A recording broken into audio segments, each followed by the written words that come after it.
ನಮಸ್ಕಾರ, ನಾನು ಪ್ರದೀಪ್ ಈಶ್ವರ್. ನೀಟ್ ಎಕ್ಸಾಮ್ಗೆ ಒಂದು ಸಿಂಪಲ್ ಆಗಿ ಒಂದೊಂದು ಚಾಪ್ಟರ್ನ ರಿವೈಸ್ ಮಾಡಬೇಕು ಅನ್ನೋ ಒಂದು ಪ್ರಯತ್ನ ಪಡ್ತಿದ್ದೀವಿ. ಇವತ್ತು ನಾವು ಬಯೋಡೈವರ್ಸಿಟಿ ಚಾಪ್ಟರ್ ನೋಡ್ತಿದ್ದೀವಿ. ಬಯೋಡೈವರ್ಸಿಟಿ ಅಂದರೆ ಡೈವರ್ಸಿಟಿ ಅಂದರೆ ವೈವಿಧ್ಯಮಯತೆ ಅಂದ್ರೆ, ಬಯೋ ಅಂದರೆ ಲೀವಿಂಗ್ ಅಂತ. ನಾವೊಂದು ಕಾಡ್ಗೆ ಹೋದರೆ ಸಾವಿರಾರು ಥರ ಡಿಫ್ರೆಂಟ್ ವೆರೈಟೀಸ್ ಆಫ್ ಟ್ರೀಸ್ ಇರುತ್ತೆ, ಅದು ಡೈವರ್ಸಿಟಿ. ಸೊ ಲೀವಿಂಗ್ ವರ್ಲ್ಡಲ್ಲಿ ಡೈವರ್ಸಿಟಿ ಇದ್ದರೆ ಅದನ್ನು ಬಯೋಡೈವರ್ಸಿಟಿ ಅಂತ ಕರಿತೀವಿ. ನಾವು ಫಸ್ಟ್ ಪೇಜಲ್ಲಿ ಗಮನಿಸ್ತಾ ಬಂದರೆ ನೋಡಿ, ಇಲ್ಲಿ 20,000 ಸ್ಪೀಷೀಸ್ ಆಫ್ ಆ್ಯಂಟ್ಸ್ ಅಂತ ಮೆನ್ಷನ್ ಮಾಡಿದ್ದಾರೆ. ಮ್ಯಾಚ್ ದ ಫಾಲೋಯಿಂಗ್ ಅಲ್ಲಿ ಕೇಳ್ತಾರೆ. 3 lakh ಸ್ಪೀಷೀಸ್ ಆಫ್ ಬೀಟಲ್ಸ್ ಅಂತ ಇದೆ, ಮತ್ತು 28,000 ಸ್ಪೀಷೀಸ್ ಆಫ್ ಫಿಶಸ್ ಅಂತಿದೆ, ನಿಯರ್ಲಿ 20,000 ಆರ್ಚಿಡ್ಸ್ ಅಂತ ಇದೆ. ಇದು ನೆನ್ಪಿಟ್ಕೋಬೇಕು. Very simple. ಇದು ಎಕ್ಸಾಮಲ್ಲಿ ಮರ್ತೋಗ್ಬಿಟ್ರೆ ನೋಡಿ, ಆ್ಯಂಟ್ಸ್ ಅಂತಿದೆ. ಅಸ್ಯೂಮ್ ದಟ್ ನಿನಗೊಂದ್ಸಲ ಇರುವೆ ಕಚ್ಚಿತು, ನೀನು ಹಾಸ್ಪಿಟ್ಲಿಗೆ ಹೋದೆ, ಹಾಸ್ಪಿಟ್ಲಿಗೆ ಹೋಗಿ ಇರುವೆ ಕಚ್ಚಿದ್ದಕ್ಕೆ ಟ್ರೀಟ್ಮೆಂಟ್ ತೊಗೊಂಡಿದ್ದಕ್ಕೆ ನಿನಗೆ 20,000 ರೂಪಾಯಿ ಬಿಲ್ ಆಯಿತು. You try to visualize in this way, otherwise you will get confused with the number. So very simple. So 20,000 species of ants. ಈ ಸ್ಪೀಷೀಸು ಭಾಳ ಮುಖ್ಯ. 20,000 ಆ್ಯಂಟ್ಸ್ ಅಲ್ಲ, 20,000 ಸ್ಪೀಷೀಸ್ ಆಫ್ ಆ್ಯಂಟ್ಸ್. ನೀನು ಯಾವುದೋ ಒಂದು ಇರುವೆ ನೋಡ್ತೀಯಾ, ಅದು ಒಂದು ಸ್ಪೀಷೀಸು. ಅಂಥದ್ದು 20,000 ಸ್ಪೀಷೀಸ್ ಆಫ್ ಆ್ಯಂಟ್ಸ್. ಇರುವೆ ಕಚ್ಚಿತು, ನೀನು ಹಾಸ್ಪಿಟ್ಲಿಗೆ ಹೋದೆ, 20,000 ಬಿಲ್ ಆಯಿತು. ಹಿಂಗೆ ನೆನ್ಪಿಟ್ಕೋಬೇಕು. Very simple. 300, 3,000, 30,000, 3 lakh, 3 lakh species of beetles. So ನೀನೊಂದು BTS ಮ್ಯೂಸಿಕ್ ಶೋಗೆ ಹೋದೆ, ದ ಟಿಕೆಟ್ ವಾಸ್ 3 lakh. ಈಗ ಜ್ಞಾಪಕ ಇಟ್ಕೋ, ಒಂದು BTS ಮ್ಯೂಸಿಕ್ ಶೋಗೆ ಹೋದೆ, 3 ಲಕ್ಷ ರೂಪಾಯಿ ಟಿಕೆಟ್ ಅದು. So BTS 3 lakhs, 3 lakh species of beetles. Next 28,000 species of fishes. So very simple. Fishes 28,000 ಬರ್ತಿದೆ. 28,000. ನಿನಗೊಂದ್ಸಲ ಫಿಶ್ ಮಸಾಲ ತಿನ್ನಬೇಕು ಅನ್ನಿಸ್ತು, ಫಿಶ್ ತೊಗೊಂಬಂದೆ, 1 kg ಫಿಶ್ಶು 28,000 ಆಯಿತು. ಯಾಕೆಂದರೆ ಎಲ್ಲ ಕನ್ಫ್ಯೂಸ್ ಆಗಿಬಿಡ್ತೀರ ಝೀರೋಸಲ್ಲಿ, ಮತ್ತು ಎಕ್ಸಾಮ್ ದಿನ ರಿಸಲ್ಟ್ ದಿನ ಹೀರೋಸ್ ಆಗೋಕ್ಕಾಗಲ್ಲ, 1 0 ಹೆಚ್ಚು ಕಡಿಮೆ ಆದರೆ. So fishes 28,000. Next 20,000 species of orchids. Very simple. ನಿಮ್ಮ ಫ್ಯಾಮಿಲಿಯಲ್ಲಿ ಯಾರೋ ನಿಮ್ಮ ತಮ್ಮನ ತಂಗಿನ ಆರ್ಚಿಡ್ ಸ್ಕೂಲಲ್ಲಿ ಹಾಕಿದ್ರಿ, 20,000 ರೂಪಾಯಿ ಫೀಸ್ ಇತ್ತು. ಜಸ್ಟ್ ವಿಜುವಲೈಸ್, 20,000 ಫೀಸ್ ಇತ್ತು. ಈಗ ಎಕ್ಸಾಮಲ್ಲಿ ಹೆಂಗೆ ಜ್ಞಾಪಕ ಇಟ್ಕೋಬೇಕು? ಆ್ಯಂಡ್ಸ್ ಇರುವೆ ಕಚ್ಚಿದಾಗ 20,000 ಬಿಲ್ ಆಯಿತು. BTS ಶೋಗೆ 3 ಲಕ್ಷ ಟಿಕೆಟು, 28,000 ರೂಪಾಯಿ ಕೊಟ್ಟು 1 kg ಮೀನು ತಂದೆ. ಆರ್ಚಿಡ್ ಸ್ಕೂಲಲ್ಲಿ ನಿಮ್ಮ ಬ್ರದರ್ನ ಸೇರ್ಸೋಕ್ಕೆ 20,000 ರೂಪಾಯಿ ಖರ್ಚಾಯಿತು. ಈ ಥರ ನೆನ್ಪಿಟ್ಕೋಬೇಕು. 20,000 species of ants, 3 lakh beetles, 28,000 fishes and nearly ಭಾಳ ಮುಖ್ಯ. Be careful. ಇದು first match the following question ಫಸ್ಟಲ್ಲಿ ಕೇಳ್ತಾರೆ. ನೋಡಿ, ನೆಕ್ಸ್ಟ್ ಬಂದರೆ ಈ ಬಯೋಡೈವರ್ಸಿಟಿಯಲ್ಲಿ ನೆಕ್ಸ್ಟು ನೋಡಿ, ಈ ಬಯೋಡೈವರ್ಸಿಟಿಯಲ್ಲಿ ನೆಕ್ಸ್ಟ್ ನಾವು ನೋಡಿದ್ರೆ ವಿಜುವಲೈಸ್ ಕೇರ್ಫುಲಿ. ಅವ್ರು ಇಲ್ಲಿ ಹೇಳ್ತಾ ಎಲ್ಲ ಬಯೋಡೈವರ್ಸಿಟಿ ಪಾಪ್ಯುಲರೈಸ್ಡ್ ಬೈ ಅಂತ ಇದೆ. Biodiversity term popularized by socio biologist Edward Wilson. ನೀವೆಲ್ಲರೂ ಎಲ್ಲೇ ಮಾಡ್ತೀರಾ ಗೊತ್ತಾ? ಎಡ್ವರ್ಡ್ ವಿಲ್ಸನ್ ಜ್ಞಾಪಕ ಇಟ್ಕೊಂಡು ಹೋಗ್ತೀರಾ. ಅವರೇನಾದರೂ Edward Wilson was ecologist, biologist ಅಂತ ಹಾಕಿದ್ರೆ 99% ಯಾರೂ ಸೋಷಿಯೋ ಬಯಾಲಜಿಸ್ಟ್ ಹಾಕೋದೇ ಇಲ್ಲ. Where NTA concentrates. ನೀವು ಈ ಚಾಪ್ಟರ್ ಎಕಾಲಜಿಯಲ್ಲಿ ಬರುತ್ತೆ, ಈ ಮೈಟ್ ಬಿ ಎಕಾಲಜಿಸ್ಟ್. ಇದು ಬಯಾಲಜಿಯಲ್ಲಿ ಬರುತ್ತೆ, ಈ ಮೈಟ್ ಬಿ ಬಯಾಲಜಿಸ್ಟ್. ಬಾಟ್ನಿಯಲ್ಲಿ ಬರುತ್ತೆ, ಬೊಟಾನಿಸ್ಟ್. ಬಟ್ ಈ ವರ್ಡ್ ಮಿಸ್ ಆಗ್ತೀರಾ. ರೀಡಿಂಗ್ ಬಿಟ್ವೀನ್ ದ ಲೈನ್ಸ್ ಅಂದರೆ ಇದು. ಸೊ ಎಡ್ವರ್ಡ್ ವಿಲ್ಸನ್ ಬಯೋಡೈವರ್ಸಿಟಿ ಅನ್ನೋ ಪದಾನ ಎಡ್ವರ್ಡ್ ವಿಲ್ಸನ್ ಪಾಪ್ಯುಲರ್ ಮಾಡ್ದ. ಆತ socio biologist. Edward Wilson popular as the word biodiversity. ಈಗ ಬಯೋಡೈವರ್ಸಿಟಿಯಲ್ಲಿ ವೆರೈಟೀಸ್ ಇದೆ. Genetic diversity, ecological species diversity and ecological diversity. Board exam ಬರೋರು what is biodiversity ಅಂದರೆ some total of species richness is called biodiversity. Genetic diversity, species diversity, ecological diversity. ನಮ್ಮ ಕನ್ನಡದ ಹುಡುಗರಿಗೆ ಅರ್ಥ ಆಗಬೇಕು ಅಂದರೆ ಜೆನೆಟಿಕ್ ಡೈವರ್ಸಿಟಿ. ಈಗ ನಮ್ಮಲ್ಲೆಲ್ಲ ಜೀನ್ಸ್ ಇರುತ್ತೆ, ಆದರೆ ಒಂದೊಂದು ಜೀನ್ಸು ಒಂದೊಂದು ಥರ ಪರ್ಫಾರ್ಮ್ ಮಾಡುತ್ತೆ. ಇನ್ ದ ಸೆನ್ಸ್ ಅದಕ್ಕೆ ನಮ್ಮ ಫಂಕ್ಷನಲ್ಲು, ನಮ್ಮ ನೇಚರು, ನಾವು ಕಾಣೋದು ಒಂದೊಂದು ಥರ ಕಾಣಿಸುತ್ತೆ. ಸೊ ಅದು ಜೆನೆಟಿಕ್ ಡೈವರ್ಸಿಟಿ. ಈಗ ಜೆನೆಟಿಕ್ ಡೈವರ್ಸಿಟಿಯಲ್ಲಿ ನೀಟ್ಗೆ ಏನೆಲ್ಲ ಕೇಳ್ಬೋದಪ್ಪ? ನೋಡಿ, single species might show high diversity at genetic level. This the line NCERTಯಲ್ಲಿ. Single species shows high diversity ಅಂದರೆ ನೀವು ಎಕ್ಸಾಮಲ್ಲಿ ಕುತ್ಕೊಂಡು ಥಿಂಕ್ ಮಾಡ್ತೀರಾ, ಹೈ ಡೈವರ್ಸಿಟಿ ಸ್ಪೀಷೀಸ್ ಲೆವೆಲಲ್ಲೂ ಆಗುತ್ತೆ, ಎಕಾಲಜಿ ಲೆವೆಲಲ್ಲೂ ಆಗುತ್ತೆ, ಆಲ್ ಆಫ್ ದಿ ಅಬೋ ಆಗ್ತೀರಾ. ಆಗ ನಿಮ್ಮ ರಿಸಲ್ಟ್ ನನ್ ಆಫ್ ದಿ ಅಬೋ ಆಗೋಗುತ್ತೆ. So you should remember carefully, single species shows high diversity at genetic level. This word is very important. ನೀವು ಹಿಮಾಲಯ ಪರ್ವತಕ್ಕೆ ಹೋದರೆ ಅಲ್ಲೊಂದು ಮೆಡಿಸಿನಲ್ ಪ್ಲ್ಯಾಂಟ್ ಇದೆ, ರಾಓಲ್ಫಿಯಾ ವಾಮಿಟೋರಿಯಾ ಅಂತ. ಇದು ಡಿಫರೆಂಟ್ ಹಿಮಾಲಯನ್ ರೀಜನ್ಸಲ್ಲಿ ಬೆಳೆಯುತ್ತೆ. ಯಾಕೆ ಸರ್ ಈ ರಾ ವೋಲ್ಫಿಯಾ ಅನ್ನೋ ಮೆಡಿಸಿನಲ್ ಪ್ಲ್ಯಾಂಟು ಅದರ ತಾಕತ್ತೇನು? ಅದರ ತಾಕತ್ತೇ ಪೊಟೆನ್ಸಿ, ಅಂದರೆ ತಾಕತ್ತು ಮತ್ತು concentration. Potency and concentration of the active chemical. ಎಲ್ಲರೂ ಏನು ಮಾಡ್ತೀರಾ ನೀವು? ರಾ ವೋಲ್ಫಿಯಾ ಓದ್ಕೊಂಡು ಹೋಗ್ತೀರಾ, ಹಿಮಾಲಯ ಅಂತ ಓದ್ತೀರಾ, ಅದು ಪ್ರೊಡ್ಯೂಸ್ ಮಾಡೋ ಕೆಮಿಕಲ್ ಓದ್ಕೊಂಡು ಹೋಗ್ತೀರಾ. ಯಾಕೆ ಅಂದರೆ ಈಗ ಈ ಪದ ಬಿಟ್ಟೋಗಿರ್ತೀರ. ನೀವೆಲ್ಲಿ ನೆಗ್ಲೆಕ್ಟ್ ಮಾಡ್ತೀರೋ NT ಅವ್ರು ಅಲ್ಲೇ ಕಾನ್ಸಂಟ್ರೇಟ್ ಮಾಡ್ತಾರೆ. ಅದಕ್ಕೆ ಎವ್ರಿ ಇಯರ್ ನಮಗೆ ಪೇಪರ್ ಟಫ್ ಆಗೋದು. So think like a paper setter. Rauwolfia ನೀನೇ ಅಲ್ಲ, ಬೋರ್ಡ್ಗೆ ಹೋಗೋ ಪ್ರತಿಯೊಬ್ಬರು ಓದ್ಕೊಂಡು ಹೋಗಿರ್ತಾರೆ. Rauwolfia in terms of potency and concentration, this a line. Potency and concentration ಅದೊಂದು ಆಕ್ಟಿವ್ ಕೆಮಿಕಲ್ನ ಪ್ರೊಡ್ಯೂಸ್ ಮಾಡುತ್ತೆ. ಆ ಕೆಮಿಕಲ್ ಹೆಸರೇ reserpine, that the plant produces. India as more than, ನೋಡಿ ಆ ಥರ ಪಡಬಾರ್ದು ಎಕ್ಸಾಮಲ್ಲಿ. Option A 50,000 different strains of rice ಅಂತ ಇರುತ್ತೆ ಮೇಡಮ್ ಆರ್ ಸರ್. 50,000ಗೂ ಮೋರ್ ದೆನ್ 50,000ಗೂ ವ್ಯತ್ಯಾಸ ಇದೆ. Read 4 options carefully. ಎ ಆಪ್ಷನಲ್ಲಿ you will look at the 50,000, you will tick the option, you will come back key answer wrong. ಅರೇ more than 50,000, more than 50,000 rice varieties ಇದೆ ಇಂಡಿಯಾದಲ್ಲಿ.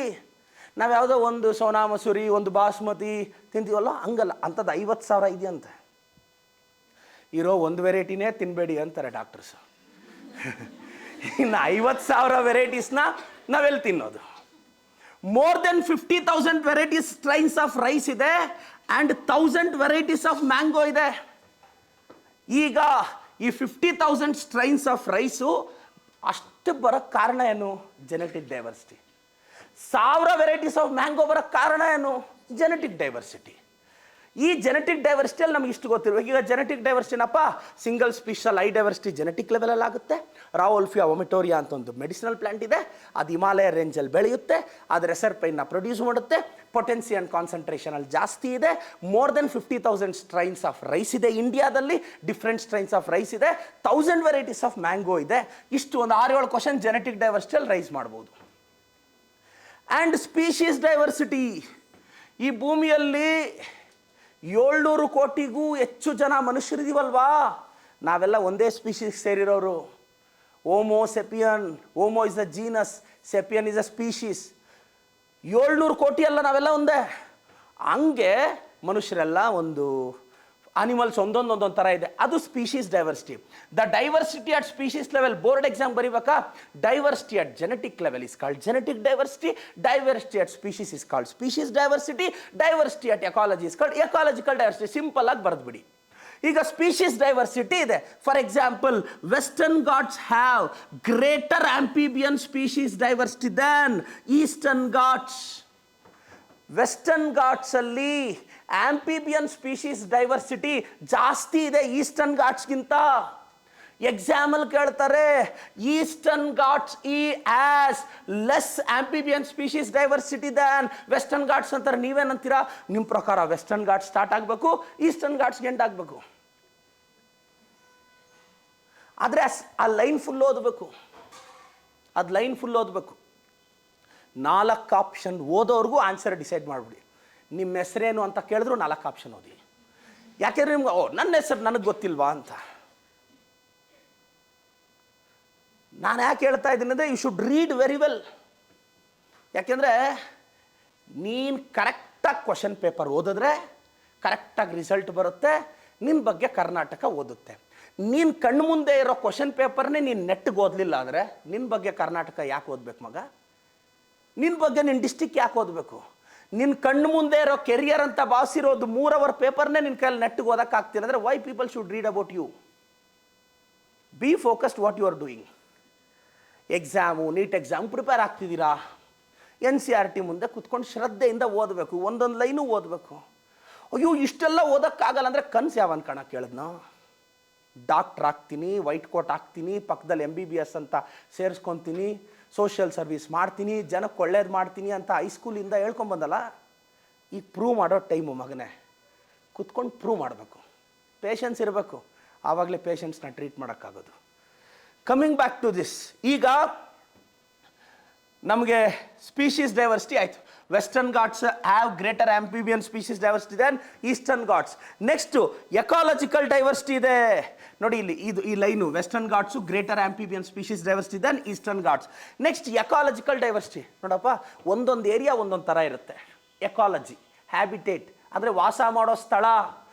Ecosystem ಲೆವೆಲಲ್ಲಿ ನೋಡಿ, ಇಲ್ಲಿ ಮ್ಯಾಂಗ್ರೂವ್ಸ್ ಇದೆ, ಕೋರಲ್ ರೀಫ್ಸ್ ಇದೆ, wetlands ಇದೆ ನೋಡಿ. ಅಗೈನ್ ವೆಟ್ಲ್ಯಾಂಡ್ ರಾಮ್ಸಾರ್ ಕನ್ವೆನ್ಷನ್ ಅಂತ ಬರುತ್ತೆ. ಇರಾನಲ್ಲಿ ಒಂದು ಊರಿದೆ ರಾಮ್ಸಾರ್ ಅಂತ, ಆ ಊರಲ್ಲೊಂದು ಅಗ್ರಿಮೆಂಟ್ ನಡೆಯುತ್ತೆ, ಅದನ್ನು ರಾಮ್ಸಾರ್ ಕನ್ವೆನ್ಷನ್ ಅಂತಾರೆ. ಆ ರಾಮ್ಸಾರ್ ಕನ್ವೆನ್ಷನಿಂದನೇ ಆ ವೆಟ್ಲ್ಯಾಂಡ್ಸ್ಗೆ ಸಂಬಂಧಪಟ್ಟಿರೋದು. ಆ ವೆಟ್ಲ್ಯಾಂಡ್ಸು, ರಾಮ್ಸಾರ್ ಕನ್ವೆನ್ಷನು ಇದೆಲ್ಲ ನಮ್ಗೆ ಐಡಿಯಾ ಇರಬೇಕು. ಇವೆಲ್ಲ ನೋಡಿ, wetland estuaries and alpine meadows has greater ecosystem diversity than Scandinavian country like Norway. Norway ಒಂದು ಸ್ಕ್ಯಾಂಡಿನೇವಿಯನ್ ಕಂಟ್ರಿ. ಮತ್ತು ನಿಮಗೆ ಅದ್ರ ಬಗ್ಗೆ ಓದೋವಾಗ if you are finish this chapter, wetland, ಅದ್ರ ಬಗ್ಗೆ ಕೋರಲ್ ರೀಫ್ಸು, ಇದನ್ನು ಅನಿಮಲ್ ಕಿಂಗ್ಡಮ್ಗೆ ಲಿಂಕ್ ಮಾಡಿ ಸ್ವಲ್ಪ ತಿಳ್ಕೊಳ್ಳೋ ಕ್ಯೂರಿಯಾಸಿಟಿ ಇದ್ದರೆ ತಿಳ್ಕೊಳ್ಳಿ ಅಷ್ಟೇ, not more than that. Next ಬಂದರೆ ನೋಡಿ, ಇಲ್ಲಿ ರೈನ್ ಫಾರೆಸ್ಟ್ ಹೇಳಿದ್ದಾರೆ, ಮತ್ತು ನೆಕ್ಸ್ಟ್ ಟ್ರೋಪಿಕಲ್ ರೈನ್ ಫಾರೆಸ್ಟ್ ಬಗ್ಗೆ ಜಾಸ್ತಿ ಹೇಳ್ತಾರೆ. ಈ ಥರ ಓದಿರಬೇಕು.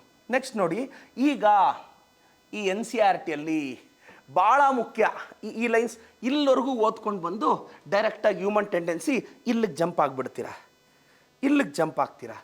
ಇಷ್ಟು ಲೈನ್ ಹಣೆ ಬರ ಏನಾಗಬೇಕು ಎಕ್ಸಾಮಲ್ಲಿ ಬಂದರೆ? ಅದರಲ್ಲಿ ಏನೂ ಇಲ್ಲ ಅನ್ಕೊಂತೀವಿ, ಫುಲ್ ಜನರಲ್ಲೇ. ಜನರಲ್ ಅವ್ರು ಹುಷಾರಾಗಿ ಓದಬೇಕು, ಫುಲ್ ಜನರಲ್ಲೇ. ನಾಳೆ ಕಟ್ ಆಫ್ ಏನಾದರೂ ಜಾಸ್ತಿ ಆದರೆ ನೀನು ಜನರಲ್ಲು, ಇದೂ ಜನರಲ್ಲು, ಆವಾಗ ಗೊತ್ತಾಗುತ್ತೆ ಜನರಲ್ ಅಂದ್ಕೊಂಡ್ಬಿಟ್ರೆ ಎಷ್ಟು ಕಷ್ಟ ಆಗುತ್ತೆ ಅಂತ.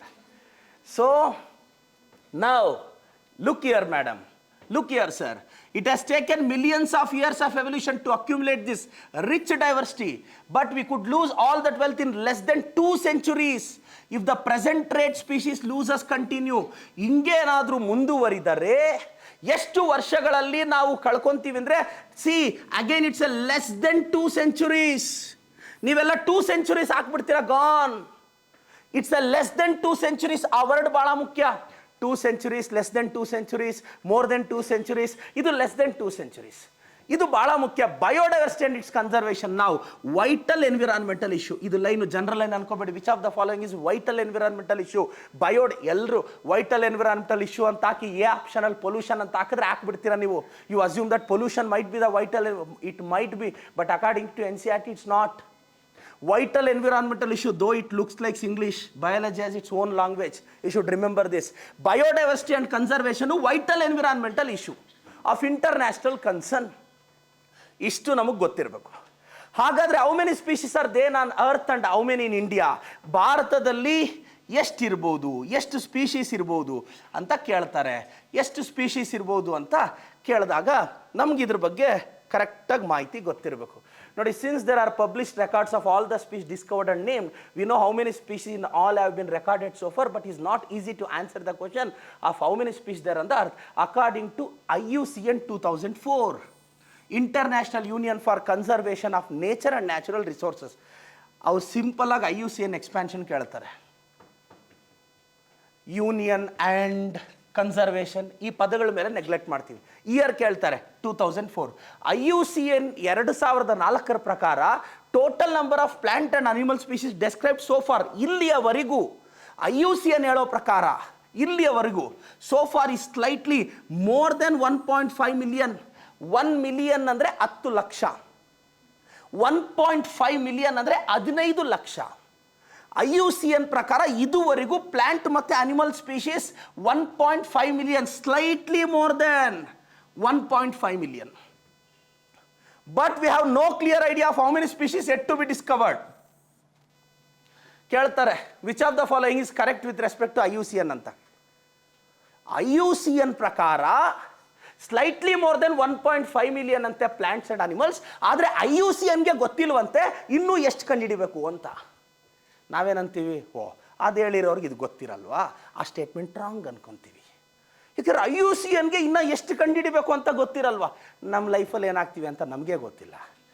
IUCN ಅಷ್ಟೇ, ವೆರಿ ಸಿಂಪಲ್ ಫಾರ್ಮುಲಾ. ನೀವೇನು ಅನ್ಕೊಂತೀರಾ, IUCN ಇದು ಹೇಳಿದೆ ಅಂದರೆ ಮೋಸ್ಟ್ಲಿ ಅದಕ್ಕೆ ಗೊತ್ತಿರುತ್ತೆ, that line might be wrong ಅನ್ಕೊಂತೀರಾ. ಹಂಗಲ್ಲ, ಅದಕ್ಕೆ ಗೊತ್ತಿಲ್ವಂತ IUCNಗೆ ಎಷ್ಟು ಡಿಸ್ಕವರ್ ಮಾಡಬೇಕು, ಡೆಸ್ಕ್ರೈಬ್ ಮಾಡಬೇಕು ಅಂತ. Estimates were widely and many of them are only educated guesses. ಹೀಗೇ ತಿಳ್ಕೊಳ್ತಾ ಹೋದರೆ, ಫಾರ್ ಎಕ್ಸಾಂಪಲ್ ಈ ಲೈನ್ಸ್ ಮೇಲೆ NT ಅವ್ರು ನಿಲ್ಲೋದು, ನೋಡಿ ಓದ್ತಾ ಓದ್ತಾ somewhere you lose the patience while reading you will skip to the next heading. ಈ ಜಂಕ್ಷನ್ಸಲ್ಲೇ ಇಲ್ಲಿ ಹೇಳಿದ್ದಾರೆ ಅವರು, for many taxonomic groups species inventories are more complete in, ನೋಡಿ species inventories are more complete in temperate than in tropical countries. Species inventories ಟೆಂಪರೇಟಲ್ಲಿ complete ಆಗಿದೆ than tropical countries. Species inventories are more complete in temperate, less complete in tropical countries. Consider that overwhelming large proportion of species waiting to be discovered in the tropics. ಇದು line ಅಂದರೆ ಇಲ್ಲಿ ನೋಡಿ ಅರ್ಥ ಮಾಡ್ಕೊಳ್ಳಿ ನಮ್ಮ ಕರ್ನಾಟಕದ ಪ್ರೀತಿಯ ವಿದ್ಯಾರ್ಥಿಗಳೇ, ದೀಸ್ ಲೈನ್ಸ್ ಆರ್ ಇಂಪಾರ್ಟೆಂಟ್. ಸ್ಪೀಶೀಸ್ನ ನಾವು ಹೆಚ್ಚಾಗಿ ಟೆಂಪರೇಟಲ್ಲಿ ಕಂಡಿಡಿದಿದ್ದೇವೆ, ಟ್ರೋಪಿಕಲ್ಲಿ ಇನ್ನೂ ಕಂಡಿಡಿಯಬೇಕಾಗಿದೆ. So considering overwhelming large proportion, ಇನ್ನೂ ಸಾಕಷ್ಟು ಸ್ಪೀಶೀಸನ್ನು ನಾವು ಟ್ರೋಪಿಕ್ಸಲ್ಲಿ ಕಂಡಿಡಿಯಬೇಕಾಗಿದೆ. ಹಾಗಾದರೆ ನಾವು ಸ್ಪೀಶೀಸ್ನ ಸಾಕಷ್ಟು ಕಂಡಿಡಿದ್ರು ಟೆಂಪರೇಟಲ್ಲಿ, ಟ್ರೋಪಿಕ್ಸಲ್ಲಿ ಇನ್ನೂ ಕಂಡಿಡಿಬೇಕಾಗಿದೆ. Waiting to be discovered, biologist make statistic comparison of the temperate tropical species richness exactly studied group of insect and extrapolated this ratio of other groups of animals. Ishnam some extreme estimates, idu bala mukhya, extreme estimates range from 20 to 50 million. Extreme estimates helutte 20 ರಿಂದ 50 million ಅಂತ. ನೋಡಿ ಎಲ್ಲರೂ narrow utilitarian, broadly utilitarian ಎಲ್ಲ ಓದ್ಕೊಂಡು ಹೋಗ್ತಾರೆ. ಇಂಥ lines ಮೇಲೆ which of the following is correct or wrong ಅಂದ್ಬಿಟ್ರೆ ನಮಗಿದು ಗೊತ್ತಿರಬೇಕಲ್ಲ. ಈ ಥರ ಈಗ ನೋಡಿ ಎಕ್ಸ್ಟ್ರೀಮ್ ಎಸ್ಟಿಮೇಟ್ಸ್ 20 to 50 ಮಿಲಿಯನ್ ಅಂತೆ. ಈಗ ಇಲ್ಲೇನು ಓದಿದ್ವಿ, IUC ಅನ್ನು 2004 ಹೇಳ್ತು ಸ್ಲೈಟ್ಲಿ ಮೋರ್ ದೆನ್ 1.5 ಅಂತೆ. ಆದರೆ ಎಷ್ಟು ಕಂಡುಹಿಡಿಬೇಕು ಅಂತ ಅವ್ರಿಗೆ ಗೊತ್ತಿಲ್ವಂತೆ. ಆದರೆ ಹಾಗೆ ಹೇಳ್ತಾ ಹೋದರೆ ನಾವು ಟೆಂಪರೇಟಲ್ಲಿ ಹೆಚ್ಚು ಕಂಡುಹಿಡಿದಿದ್ದೀವಂತೆ, ಟ್ರೋಪಿಕ್ಸಲ್ಲಿ ಇನ್ನೂ ಕಂಡುಹಿಡಿಯೋದು ಸಾಕಷ್ಟು ಬಾಕಿ ಇದೆಯಂತೆ. ಎಕ್ಸ್ಟ್ರೀಮ್ ಎಸ್ಟಿಮೇಟ್ಸ್ ಪ್ರಕಾರ 20 to 50 ಮಿಲಿಯನ್ ಇದೆಯಂತೆ. ಅದೇ ರೀತಿ ಸೌಂಡ್ ಎಸ್ಟಿಮೇಟ್ಸ್ ಬೈ, ಇದು ಭಾಳ ಮುಖ್ಯ, sound estimates by Robert May places the global species diversity at 7 million. Global species diversity at 7 million. Robert May prakara global species diversity 7 million. Global species diversity 7 million. Robert May prakara 7 million ಇದೆ ನೋಡಿ. 7 million Robert May, ಇದೆಲ್ಲ ಗೊತ್ತಿರಬೇಕು ನಿಮಗೆ. IUCN year 2004, Robert May ಪ್ರಕಾರ ಅದು 7 million. Million ಲಕ್ಷಗಳು ಅಂದರೆ 70 lakh. 7 million. ಇಷ್ಟು ಐಡಿಯಾ ಬಂತು ಅನಿಸುತ್ತೆ. Genetic diversity, species diversity, ecological diversity, introduction ಎಲ್ಲ ಆಯಿತು. ನೆಕ್ಸ್ಟು ಹಾಗೆ ನಾವು ತಿಳ್ಕೊಂಡ್ರೆ ನೆಕ್ಸ್ಟ್ ಪೇಜ್ಗೆ ಹೋಗ್ಬೇಕು. ನೆಕ್ಸ್ಟ್ ಪೇಜ್ಗೆ ಹೋದರೆ ನೋಡಿ ಇಲ್ಲಿ ಅಗೈನ್ ಇದು ನೆನ್ಪಿಟ್ಕೊಳ್ಳೋದೇ ನಮಗೆ ತುಂಬ ಚಾಲೆಂಜು. ಇಲ್ಲಿ ನಮಗೆ ನೆನ್ಪಿಟ್ಕೋಬೇಕು. ನೆನ್ಪಿಟ್ಕೊಂಡ್ರೆ ನಮಗೆ ಈಸಿ ಆಗೋದು. ಇಲ್ಲ ಏನಾಗ್ಬಿಡುತ್ತೆ,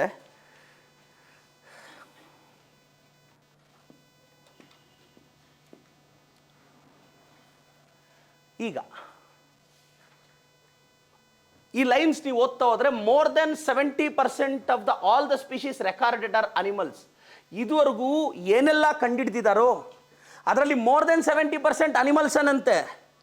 More than 70% animals say, more than 70% recorded are animals. Animals that while plants, bryophyte, gymnosperm, angiosperms comprise no more than 22%. ಈ ಲೈನ್ಸ್ ಎಲ್ಲ ಭಾಳ ಮುಖ್ಯ. ಬರೀ 22% ಅಲ್ಲ, no more than 22%. ಈಗ more than 70% ಅನಿಮಲ್ಸ್ ಅಂತೆ, no more than 22 ದಾಟಿಲ್ಲ, no more than total percent are bryophytes, pteridophytes, gymnosperms. Among animals ಈಗೇನು 70% ಅನಿಮಲ್ಸ್ ಅಂದಿದ್ದೀವಿ, ಅದರಲ್ಲಿ ಇನ್ಸೆಕ್ಟ್ಸೇ ಜಾಸ್ತಿನಂತೆ. Species rich taxonomic group. These line my dear students very important. ಏನಾಗುತ್ತೆ, ನಾವೆಲ್ಲ ಕನ್ನಡ ಮೀಡಿಯಮ್ ಸ್ಟೂಡೆಂಟ್ಸು, ನಮಗೂ ಡಾಕ್ಟ್ರ್ ಆಗಬೇಕು, ಇಂಜಿನಿಯರ್ ಆಗಬೇಕು, IAS ಆಗಬೇಕು, 1000 ಕನಸುಗಳಿತ್ತು, ಓದೋ ಶ್ರದ್ಧೆ ಇತ್ತು. ಆದರೆ ಆ ಸಂದರ್ಭದಲ್ಲಿ ಅರ್ಥ ಮಾಡಿಸೋರು ಬೇಕಾಗಿತ್ತು. ಸೊ ಯಾಕೆ ನಾನು ಮಾತೃಭಾಷೆಯನ್ನು ಬಳಸ್ತಾ ಇದ್ದೀನಿ ಅಂದರೆ, ಕರ್ನಾಟಕದ ವಿದ್ಯಾರ್ಥಿಗಳೇ ಸಮ್ವೇರ್ ಆ ಕನೆಕ್ಟಾಗಿ ಎಕ್ಸಾಮಲ್ಲ ಹುಡುಗನಿಗೆ ಸ್ವಲ್ಪ ಜ್ಞಾಪಕ ಬಂದು ಒಂದು ಕ್ವಶನ್ ಕರೆಕ್ಟಾಗಿ ಅವ್ನು ಹಣೆ ಬರ ಚೇಂಜ್ ಆಗ್ಬೋದನ್ನು. ಬಿಕಾಸ್ ನಮಗೇನಾಗೋದು, ಬರೀ ಇಂಗ್ಲೀಷಲ್ಲಿ ಹೋದರೆ ನನಗೆ ಆವತ್ತು ಇಂಗ್ಲೀಷ್ ಬರಲ್ಲ, ಇವತ್ತು ಬರಲ್ಲ. ನನಗೆ ಗೊತ್ತಿರೋದೇ ಕನ್ನಡ, ಕನ್ನಡದಲ್ಲೇ ಜೀವನ ಕಟ್ಕೊಂಡಿದ್ದೀವಿ. ಬಟ್ ಆದರೂ ಸ್ವಲ್ಪ ಇಂಗ್ಲೀಷ್ ಜ್ಞಾನ ಇದ್ದು ಏನಾದರೂ ಪ್ರೂವ್ ಮಾಡಬೇಕು ಅಂತಾದಾಗ ಸ್ವಲ್ಪ ಗೊತ್ತಾಗಬೇಕಲ್ಲ. ಸೊ ನಾನು ಏನು ಹೇಳ್ತೀನಿ ಕನ್ನಡದಲ್ಲಿ ಟ್ರಾನ್ಸ್ಲೇಟ್ ಮಾಡ್ತೀನಿ, ಅದನ್ನು ನೆಟ್ಟಿಗೆ do remember, at least it will help you. ಈಗ species rich taxonomy group insects making more than 70% of the total. ನೋಡಿ ಇಷ್ಟೆಲ್ಲ ಆಯಿತು. Out of 10 animals 7 are insects. ಈ ಭೂಮಿಯಲ್ಲಿ 10 ಅನಿಮಲ್ಸಲ್ಲಿ 7 ಇನ್ಸೆಕ್ಟ್ಸೇ ಇದಾವಂತೆ. ಅದರಲ್ಲಿ ನಾವು ಅಡ್ರೆಸ್ಗೆ ಇಲ್ಲ ಮನುಷ್ಯರು, ಆದರೂ ನಮ್ಮನ್ನು ಹಿಡಿಯೋಕ್ಕಾಗ್ತಿಲ್ಲ ಈ ಭೂಮಿಯಲ್ಲಿ. ಇನ್ನು ಇನ್ಸೆಕ್ಟ್ಸ್ ಯಾವ ರೇಂಜ್ಗೆ ಈಗೋ ತೋರಿಸ್ಬೇಕು, ಮೋಸ್ಟ್ಲಿ ಅದಕ್ಕೆ ಈಗೋ ಇದ್ದರೂ ನಮಗೆ ಕಾಣಿಸ್ತಿಲ್ಲ ಅನಿಸುತ್ತೆ. The number of fungi species in the world 100% important this year, please note this. ಅಂದರೆ 100% ಇಂಪಾರ್ಟೆಂಟ್ ಅಂದರೆ ಬರುತ್ತೆ ಇಲ್ಲ ಬರದೇ ಇರುತ್ತೆ ಅಂತ ಅಷ್ಟೇ. ಮತ್ತು ಪ್ರದೀಪ್ ಸರ್ ಹೇಳಿದ್ರು ಬರಲೇ ಇಲ್ಲಲ್ಲ ಅಂತೆಲ್ಲ ಮತ್ತೆ ಅನ್ಕೋಬೇಡಿ, ಒಂದು ಪ್ರಯತ್ನ ಕೇಳ್ಬೋದು ಅಂತ. ಇದನ್ನ ಹೆಂಗೆ ನೆನ್ಪಿಟ್ಕೊಳ್ಳೋದು? The number of fungi species, the number of fungi species, the number of fungi species in the world is more than combined species of fishes, amphibians, reptiles, mammals. Very simple. ನಿಮ್ದೊಂದು ಫಾರ್ಮ್ ಹೌಸ್ ಇತ್ತು, ಆ form ಹೌಸಲ್ಲಿ ಬರೀ ಫಂಗೈಯೇ ಜಾಸ್ತಿ ಇತ್ತು. ನಿಮ್ಮ farm ಹೌಸಲ್ಲಿ ಬರೀ ಫಂಗೈಯೇ ಜಾಸ್ತಿ ಇತ್ತು. Very simple. ಫಂಗೈ ಫಾರ್ಮಲ್ಲಿ fungi species is more than fishes, amphibians, reptiles, mammals. Farm house, fishes, amphibians, reptiles, mammals. ನಿಮ್ಮ ಫಾರ್ಮ್ ಹೌಸಲ್ಲಿ ಫಂಗೈ ಜಾಸ್ತಿ ಇತ್ತು. The number of fungi species is more than fishes, amphibians, reptiles, mammals. Farm ಅಂತ ನೆನ್ಪಿಟ್ಕೊಳ್ಳಿ. ನೆನಪಿರುತ್ತೆ ಅನಿಸುತ್ತೆ. ನಾವು ಕಮಿಂಗ್ ಟು ದಿಸ್. ಈ ಚಾರ್ಟ್ ಮೇಲೆ ಕ್ವಶನ್ ಕೇಳಿದ್ದಾರೆ ನೀಟಲ್ಲಿ.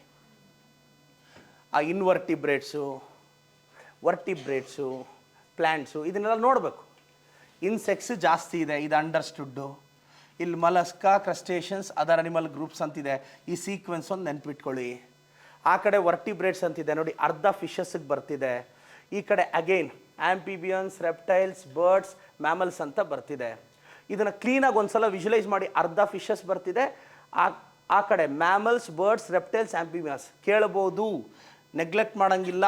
ಈ ಚಾರ್ಟ್ನ ಒಂದ್ಸಲ ಗಮನಿಸಿ. ಆಲ್ಗೆ ಇದೆ, ಲೈಚಸ್ ಇದೆ, ಏಂಜಿಯೋಸ್ಪರ್ಮ್, ಫರ್ನ್ಸ್, ಮಾಸಸ್, ಫಂಗೈ, ಇಷ್ಟಿರಬೇಕು ನೋಡಿ. ಈಗ ಅಗೈನ್ ಇದು ಇಂಪಾರ್ಟೆಂಟ್. ಈ ಲೈನಲ್ಲಿ ಒಂದು 5-6 ಕ್ವಶನ್ ಇದೆ. ನಾವೇನು ಅನ್ಕೊತೀವಿ, ಅದು ಓದಿದ ತಕ್ಷಣ ನೆಕ್ಸ್ಟ್ ಹೆಡ್ಡಿಂಗ್ ಜಂಪು.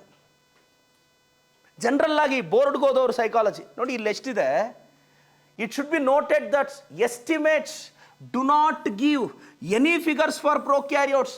ಈ ಚಾಪ್ಟ್ರಲ್ಲಿ ಅವರೆಲ್ಲರೂ ಪ್ರೊಕ್ಯಾರಿಯೋಟ್ಸ್ ಬಗ್ಗೆ ಮಾತಾಡೋದೇ ಇರಲ್ಲ. ಎಸ್ಟಿಮೇಟ್ಸ್ ಪ್ರೊಕ್ಯಾರಿಯೋಟ್ಸ್ ಬಗ್ಗೆ ಏನು ಹೇಳಲ್ಲ. And biologist are not sure about how many prokaryotic species there might be. Estimates prokaryotes ಬಗ್ಗೆ ಏನೂ ಹೇಳಲ್ಲ. ಬಯಾಲಜಿಸ್ಟ್ಗೆ ಪ್ರೊಕ್ಯಾರಿಯೋಟ್ಸ್ ಎಷ್ಟಿದೆ ಅನ್ನೋದು ಅವ್ರಿಗೂ ಕ್ಲಾರಿಟಿ ಇಲ್ಲ. The problem is that conventional taxonomic methods ಅಂದರೆ ಮೊದಲಿಂದ ಬಳಸ್ಕೊಂಡು ಬಂದಿರ್ತಾರಲ್ಲ, ಅದು not suitable for identifying microbial species and many species are simply not culturable. ಇಷ್ಟು ನೋಡಿ, ಎಸ್ಟಿಮೇಟ್ಸು ಪ್ರೊಕ್ಯಾರಿಯೋಟ್ಸ್ ಬಗ್ಗೆ ಏನೂ ಹೇಳಲ್ಲ. ಆ್ಯಂಡ್ ಬಯಾಲಜಿಸ್ಟು ಈ ಪ್ರೊಕ್ಯಾರಿಯೋಟಿಕ್ ಸ್ಪೀಷೀಸ್ ಬಗ್ಗೆ ಅವ್ರಿಗೂ ಕ್ಲಾರಿಟಿ ಇಲ್ಲ. ಇಷ್ಟು ನಮಗೆ ಗೊತ್ತಿರಬೇಕು. ಇದಾದಮೇಲೆ ನೆಕ್ಸ್ಟ್ ನೋಡಿ, ಇದೊಂದು ಲೈನು ಭಾಳ ಮುಖ್ಯ. If you accept biochemical and molecular criteria for delineating species for this group, then diversity alone might run into millions. ನಾವು ಈಗ ಬರೀ ಸ್ಪೀಷೀಸ್ನ ತೊಗೊತಾ ಇದ್ದೀವಿ. ಅಕಸ್ಮಾತು ಬಯೋಕೆಮಿಕಲ್ ಮಾಲಿಕ್ಯುಲರ್ ಲೆವೆಲ್ಗೆ ಏನಾದರೂ ಹೋದರೆ ಆಗ ಮಿಲಿಯನ್ಸಲ್ಲಿ ಹೊರಟೋಗುತ್ತೆ ನಂಬರ್. ನಾವು ಅದನ್ನು ತಗೊಂಡಿಲ್ಲ. ಬಯೋಕೆಮಿಕಲ್ ಆ್ಯಂಡ್ ಮಾಲಿಕ್ಯುಲರ್ ಕ್ರೈಟೀರಿಯಾನ ನಾವು ತಗೊಂಡಿಲ್ಲ. ತಗೊಂಡ್ರೆ ಮಿಲಿಯನ್ಸ್ಗೆ ಹೊರಟೋಗುತ್ತೆ ಅನ್ನೋದು ಅವ್ರ ವಾದ. ಇಷ್ಟಾಯಿತು ಬಯೋಡೈವರ್ಸಿಟಿಯಲ್ಲಿ. ನೆಕ್ಸ್ಟ್ ಈ ಕಡೆ ಇಲ್ಲಿವರೆಗೂ ಇವತ್ತು ತಿಳ್ಕೊಳ್ಳೋಣ ಬಯೋಡೈವರ್ಸಿಟಿ. ಈ ಇಂಡಿಯಾ ಆ್ಯಸ್ ಓನ್ಲಿ ನೋಡಿ, India has only 2.4% of world's land area. ಇಲ್ಲಿ ನಮ್ಮದು 2.4% ಮಾತ್ರ ಲ್ಯಾಂಡ್ ಏರಿಯಾ ಇದೆ. ಆದರೂ 32% ಅಮೇರಿಕಾ ಇಂಟೆಲಲ್ಲಿ ನಮ್ಮ ದೇಶದವರು, 34% ಮೈಕ್ರೋಸಾಫ್ಟ್ ಅವರು ನಮ್ಮ ದೇಶದವರು, ಗೂಗಲ್ ಎಡ್ಡು ನಮ್ಮ ದೇಶದವರು, ಆಲ್ಮೋಸ್ಟ್ ಆಲ್ ಪ್ರಪಂಚದ ದಿಗ್ಗಜ ಕಂಪನಿಗಳ ಓನರ್ಸು ನಮ್ಮ ದೇಶದವರು, ಪ್ರಪಂಚಕ್ಕೆ ತಂತ್ರಜ್ಞಾನ ಹೇಳ್ಕೊಡ್ತಾರೋ ಇನ್ಫೋಸಿಸ್ ಮುಖ್ಯಸ್ಥರು ನಮ್ಮ ನಾಡಿನವರು, ಪ್ರಪಂಚದ ಅದ್ಭುತಗಳನ್ನು ಸೃಷ್ಟಿಸಿರೋದು ಹೆಚ್ಚಿನವರು ಭಾರತೀಯರು. ನನಗೂ ಒಂದು ಕನಸಿದೆ, ಜಗತ್ತಲ್ಲಿ ಬೆಸ್ಟ್ ಡಾಕ್ಟರ್ಸ್ ಎಲ್ಲ ಇಂಡಿಯನ್ಸ್ ಆಗಿರಬೇಕು, ಅದರಲ್ಲಿ ಜಾಸ್ತಿ ಜನ ನಮ್ಮ ಕನ್ನಡದವ್ರು ಇರಬೇಕು ಅಂತ. ನಮ್ಮ ಪ್ರಯತ್ನ ಗೆಲ್ಲಬೇಕು ಅಂದರೆ ನೀವು ಕೂತು ಮತ್ತಷ್ಟು ಶ್ರದ್ಧೆಯಿಂದ ಓದಬೇಕು. ಮೇ 5ನೇ ತಾರೀಕು ಎಕ್ಸಾಮ್ ಇದೆ. ಒಂದೊಂದು ಲೈನು ಆತಂಕಷ್ಟ. ಇಷ್ಟು ದಿನ ಎಕ್ಸಾಮ್ ಕಾಲ್ ಆಗಲಿ ಓದೋಣ ಅಂದ್ಕೊಂಡ್ರಿ, ಈಗ ಎಕ್ಸಾಮ್ ಡೇಟ್ ಗೊತ್ತಾಯಿತು. ನ್ಯೂ ಇಯರಿಂದ ಓದೋಣ ಅಂದ್ಕೊಂಡ್ರಿ, ಈಗ ಸಂಕ್ರಾಂತಿ ಆದಮೇಲೆ ಅಂದ್ಕೊಂಡಿದ್ದೀರ. ಸಂಕ್ರಾಂತಿ ಆದಮೇಲೆ ಆಲ್ ಟಿಕೆಟ್ ಬಂದುಬಿಡ್ಲಿ. ಕಷ್ಟಪಟ್ಟು ಆಲ್ ಟಿಕೆಟ್ ಒಂದು ಸಲ ಬಂದರೆ ಕಷ್ಟಪಟ್ಟು ಓದೋಣ ಅಂತೆ. ಆಲ್ ಟಿಕೆಟ್ ಬಂದಮೇಲೆ ಎಕ್ಸಾಮನ್ನು ಬರಬೇಕಲ್ಲ. ಎಕ್ಸಾಮ್ ಬರುತ್ತೆ, ಆಗ ಗೆಸ್ ಮಾಡ್ತೀವಿ. ತುಂಬ ಜನ ಕೇಳ್ತಿದ್ರು, ಇದು ಸುಮ್ಮನೆ ಮತ್ತೆ ಗೆಸ್ ಮಾಡೋದು ಅಂದರೆ ಪ್ರಾಬಬಿಲಿಟಿ ಹೇಳ್ಕೊಡ್ತಾ ಇದ್ದೀನಿ. ನೀವು ಒಂದು 5 ಕ್ವಶನ್ ಗೆಸ್ ಮಾಡಬೇಕು. ಗೆಸ್ ಮಾಡಿ ಅಂತ ಹೇಳ್ತಿಲ್ಲ, ಗೆಸ್ ಮಾಡೋಂಗಿದ್ರೆ ಒಂದೇ ಆಪ್ಷನ್ ಗೆಸ್ ಮಾಡಿ. ಸಪೋಸ್ ಒಂದು 10 ಕ್ವಶನ್ ಗೆಸ್ ಮಾಡಬೇಕು. ನೀನು 1ನೇ ದಿಕ್ಕಿಗೆ, 2ನೇ ದಿಕ್ಕು ಬಿ, 3ನೇ ದಿಕ್ಕು ಸಿ ಹಂಗೆಲ್ಲ ಹಾಕ್ಬೇಡ. 10ಕ್ಕೂ ಒಂದೇ ಹಾಕಿ ಬಂದ್ಬಿಡು. ಸಿಂಪಲ್. ಒಂದು 5 ಇದೆ,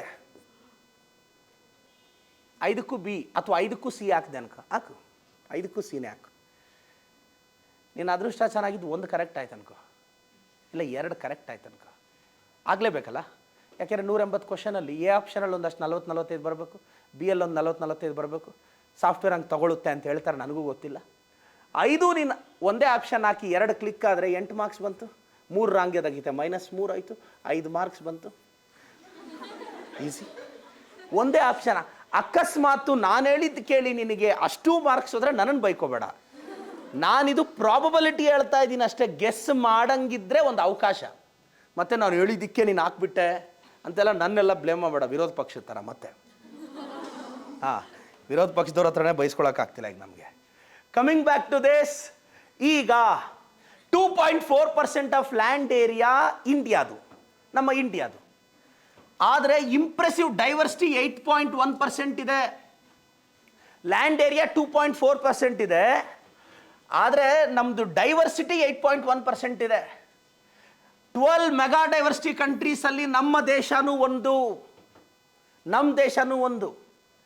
ನಿಯರ್ಲಿ, ಈ ಲೈನ್ಸ್ ಎಲ್ಲ ಭಾಳ ಮುಖ್ಯ, ಎಗರಿಸ್ಬಿಡ್ಬೇಡಿ. Nearly 45,000 species of plants and twice as many as animals, ಅಂದರೆ 90,000 have been recorded from India. Which of the following is correct with respect to the India? A, 2.4% of the world's land area and 8.1% of the global diversity. One of the 12 mega diversity country. Nearly 45,000 species are plants. Nearly 90,000 species are animals. 5 line ಬರುತ್ತೆ ಈ ಥರ. If we accept May's global estimate, Robert May ಹೇಳಿದ್ನಲ್ಲ, ಆತಂದೇನಾದರೂ accept ಮಾಡಿದ್ರೆ ಬರೀ 22% ಮಾತ್ರ species richness, total species record ಆಗಿದೆ ಅಂತ ಹೇಳ್ತಾನೆ. ಅಂದರೆ ಇನ್ನೂ ರಿಮೈನಿಂಗ್ 22 ಅಂದರೆ ಲೆಕ್ಕ ಹಾಕ್ಕೊಳ್ಳಿ, ಇನ್ನೂ 78% ರಾಬರ್ಟ್ ಮೇ ಪ್ರಕಾರ ನಾವು ಕಂಡುಹಿಡಿಬೇಕಂತೆ. ಏನು ಮಾಡೋದು? ನಾವು ಆಕಾಶದ ಎತ್ತರಕ್ಕೆ ಬೆಳೀತಾ ಇದ್ದೀವಿ. ಮನುಷ್ಯನಿಗೆ ಪಕ್ಷಿ ಥರ ಹಾರೋದು ಗೊತ್ತು, ಮೀನು ಥರ ಈಜೋದು ಗೊತ್ತು, ಆದರೆ ಮನುಷ್ಯನ ಥರ ಬದುಕೋದು ಗೊತ್ತಾಗ್ತಿಲ್ವೇ? ಅಂದರೆ in the sense mentally stable ಆಗೋಕ್ಕಾಗ್ತಿಲ್ವೇ? ನಾವೇ ಒಂದು ಕನಸು ಕಟ್ಕೊತೀವಿ, ಡಾಕ್ಟ್ರೋ, ಇಂಜಿನಿಯರೋ, IAS ಆಗಬೇಕು ಅಂತ. ಆ ಕನಸಿಗೋಸ್ಕರ ಯಾವುದೋ ಒಂದು ಕೋರ್ಸ್ಗೂ ಸೇರ್ತೀವಿ. ಟ್ಯೂಷನ್ಗೆ ಸೇರ್ತೀರೋ, ಸೆಲ್ಫ್ ಸ್ಟಡಿ ಮಾಡ್ತಿರೋ, ಬುಕ್ಸು ತೊಗೊತೀರಾ, ಅದಕ್ಕೋಸ್ಕರ ಓದೋಕ್ಕೂ ಕೂತ್ಕೊತೀರಾ. ಮಾರ್ಕ್ಸ್ ಕಡಿಮೆ ಬಂದರೆ ಅಪ್ಸೆಟ್ ಆಗ್ತೀರಾ. ನನಗೆ ಅರ್ಥ ಆಗದ ಸಂಗತಿ ಅಂದರೆ, ಕನಸು ಕಂಡವ್ರು ನೀವು, ಅದಕ್ಕೋಸ್ಕರ ಓದ್ದವ್ರು ನೀವು, ಬರೆದಾಗ ಮಾರ್ಕ್ಸ್ ಕಡಿಮೆ ಬಂದಿದ್ದು ನಿಮಗೆ, ನಿಮ್ಮ ಮೇಲೆ ನಿಮಗೆ ರಿಗ್ರೆಟ್ಸ್ ಆದರೆ ಜೀವನದಲ್ಲಿ ಮೇಲೆ ಹೆಂಗೆ ಬರ್ತೀರಾ? ಮಗ ಲೈಫಲ್ಲಿ take a decision. If you fail also don't have a regret for the decision. ಮಗನೇ, ನೀನು ತೊಗೊಂಡಿರೋ ಡಿಸಿಷನ್ ಅದು. ನಾನು ಇಂಥ ಕೋರ್ಸ್ಗೆ ಹೋಗ್ಬೇಕು, ಇಂಥ ಸಾಧನೆ ಮಾಡಬೇಕು ಅಂತ. ನಿನ್ನ ಮೇಲೆ ನಿನಗೂ ಬೇಜಾರು ಬಂದರೆ ಆ ಡಿಸಿಷನ್ ಯಾವನ್ ತಗೊಳಕ್ಕೆ ಹೇಳ್ದ? Have A positive vibes. ಪ್ರಯತ್ನ ಪಡು. ಸರ್, ಮೇ 5ನೇ ತಾರೀಕು ಡಾಕ್ಟ್ರ್ ಆಗ್ತೀನಾ ಸರ್? ನನಗೆ ಗೊತ್ತಿಲ್ಲ. ಯಾರನ್ನ ಕೇಳಬೇಕು ಸರ್? ಅಪ್ಪ ಅಮ್ಮನೋ, ಟೀಚರ್ಸ್ನೋ? ಮನೆಗೆ ಹೋದಾಗ ಮಿರರ್ ನೋಡ್ಕೊ, ಅದರಲ್ಲೊಬ್ಬ ಕಾಣಿಸ್ತಾನೆ, ಅವ್ನಿಗೇನು ಅನಿಸುತ್ತೋ ಕೇಳು. ಅವ್ನಿಗೇನಾದರೂ ನಂಬಿಕೆ ಇದ್ದರೆ ಆಗ್ತೀಯ. ಆ ಮಿರರಲ್ಲಿ ಕಾಣ್ತಾರಲ್ಲ, ಅವ್ರಿಗೆ ನಂಬಿಕೆ ಇರಬೇಕು, ನೀನು ಡಾಕ್ಟ್ರ್ ಆಗ್ತೀಯಾ ಅಂತ. ಯಾಕೆಂದರೆ ಈ ಪ್ರಪಂಚದಲ್ಲಿ ನೀನು ನಿಯತ್ತಾಗಿರೋದು ಅವರೊಬ್ಬರೇ, ನಿನಗೆ ಮಿರರಲ್ಲಿ ಕಾಣ್ತಾರಲ್ಲ. ಯಾಕೆಂದರೆ ನೀನು ನಗ್ದಾಗ ನಿನ್ನ ಜೊತೆ ನಕ್ದವ್ರು ಅವರು, ನೀನು ಹತ್ತಾಗ ನಿನ್ನ ಜೊತೆ ಹತ್ತವ್ರವರು, ಈ ಭೂಮಿಗೆ ಬಂದಾಗ ಜೊತೆಯಲ್ಲಿ ಬಂದವರು. ನೀನು ಬಿಟ್ಟೋದ್ರೆ ಜೊತೆಯಲ್ಲಿ ನಿನ್ನ ಜೊತೆ ಬಂದುಬಿಡೋರು ಅವರು. ಅವರೊಬ್ಬರೇ ನಿನಗೆಲ್ಲ. ಅದಕ್ಕೆ ಅವ್ರನ್ನ ಕೇಳು, whether you will become a doctor or not. ಬೆಳಕೇ ಇಲ್ಲದ ದಾರಿಯಲ್ಲಿ ನಡೆಯಬಹುದು, ಕನಸೇ ಇಲ್ಲದ ದಾರಿಯಲ್ಲಿ ನಡೆಯೋದಾದರೂ ಹೇಗೆ? Dream big. ಈಗ ನೋಡಿ, ಈ ರಾಬರ್ಟ್ ಮೇ ಆಯಿತು, applying this proportion to India, we estimate that there are probably more than 1 lakh plant species, more than 3 lakh animal species yet to be discovered and described, more than 1 lakh and more than 3 lakh. Would ever be able to complete the inventory of biological wealth? ಇದನ್ನು ಯಾವ ಥರ ನಾವು ಮುಗಿಸೋಕ್ಕಾಗುತ್ತಾ ಗೊತ್ತಿಲ್ಲ. The situation, nature's biological library is burning. ಇಷ್ಟು ನಮಗೆ ಗೊತ್ತಿರಬೇಕು. ಇಷ್ಟು idea ಇಟ್ಕೊಳ್ಳಿ. ಸ್ಟಾರ್ಟಿಂಗಿಂದ ಹೇಳಿದೆ, genetic diversity, species diversity, ecological diversity, ಅದನ್ನು ಹ್ಯಾಬಿಟೇಟ್ ಡೈವರ್ಸಿಟಿ ಅಂತ ಕರಿತೀವಿ. ಎಡ್ವರ್ಡ್ ವಿಲ್ಸನ್ ಸೋಷಿಯೋ ಬಯಾಲಜಿಸ್ಟ್ ಅದನ್ನು ಪಾಪ್ಯುಲರ್ ಮಾಡ್ದ. ಮಿಕ್ಕಿ ಡೀಟೇಲ್ಸ್ ಎಲ್ಲ ಹೇಳಿದ್ವಿ. ನೆಕ್ಸ್ಟ್ ಎಪಿಸೋಡಲ್ಲಿ ಮತ್ತೆ ಭೇಟಿ ಆಗ್ತೀನಿ. ಸಬ್ಸ್ಕ್ರೈಬ್ ಆಗು, ಪಕ್ಕದಲ್ಲಿ ಬೆಲ್ ಐಕಾನ್ ಒತ್ತು.